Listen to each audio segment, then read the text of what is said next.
We have over 25 million visitors who come to the National Mall and Memorial Parks every year. Many people, when they come to National Mall and Memorial Parks, are severely surprised at how many wild animals they get to see. The amazing thing about urban wildlife is that they have adapted so well to the city life that they pretty much ignore us as long as we don't get too close to them. I am Mary Willeford Bair, Natural Resource Specialist at National Mall and Memorial Parks. I have worked in the federal government for over 28 years. I have been at the National Mall for almost 7. The red fox likes more open spaces, and of course the mall, the areas around the reflecting pool, Constitution Gardens Lake, Haynes Point and the golf course are nice open areas, but yet they have some wooded places that they can go into for cover. One of the things that we ask visitors to do is to help us keep the wildlife wild. Therefore, it is illegal to feed any of the animals in not only this national park, but in any national park. The greatest strength that this urban park has is the lack of predators. One of the greatest hazards that wildlife face at National Mall Memorial Parks are the vehicles. Motor vehicles can actually be a way to control the population, because one of the reasons why wildlife love the urban setting is the lack of predators. They've gotten used to people, and probably the greatest danger to our animals in the park, besides automobiles, are people who are well-intentioned but disturb the wildlife, not realizing that they belong here.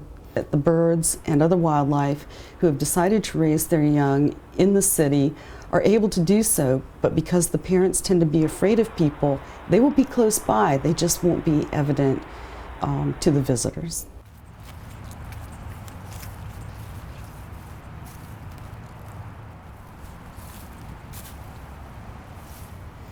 The reason why we fenced off this area was because a mother had her kits running in and out, and we didn't want visitors to be able to harass them immediately after they got out of the holes. Luckily, this is far enough off the beaten path that people almost never come into the area. But they will excavate horrendous amounts of dirt to have their birthing dens. The satellite dens don't tend to have quite as much excavation because they don't have to be as deep or as big. Well, you can see paw prints that are fairly recent, but since the heavy rain that we just got, the animal hasn't been out. It probably won't come out until later on this evening. Oh my God, please back up, guys. One of the biggest problems that we have with wildlife feeding is that animals become habituated to people. In other words, they lose their fear. And when you have a fox or raccoon or any other animal that is approaching a person, even squirrels, people will tend to want to help them. They'll want to feed them, and that's when an individual could be bitten. All of the wildlife at National Mall and Memorial Parks falls under 36 CFR, which is the Code of Federal Regulations. It is illegal in all national parks across the country to feed or harass wildlife, and harassment includes doing anything that will alter the normal daily activities of an animal. It is punishable by fine and also the potential for a jail sentence.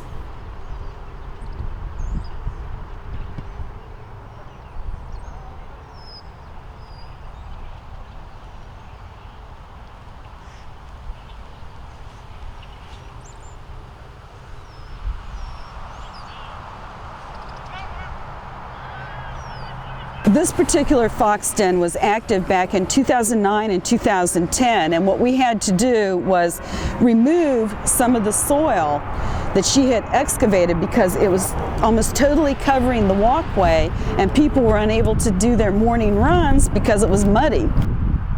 One of the issues that we have at National Mall and Memorial Parks is that sometimes animals will learn how to get trash out of trash cans, and if we find that there are animals consistently scavenging for food in the trash cans, we will make an extra effort to pick up the trash more often in those targeted areas. One of my goals at National Mall and Memorial Parks is to provide more native plant species for the animals that are here. East Potomac Golf Course has been very good about providing rough areas, which are plantings that they let grow. In other words, it's not all mowed flat. And they're also good about leaving some of the hollowed out trees after they fell them. Rather than pulling them away, they will leave them out there on the golf course as places for foxes and other wildlife to hide.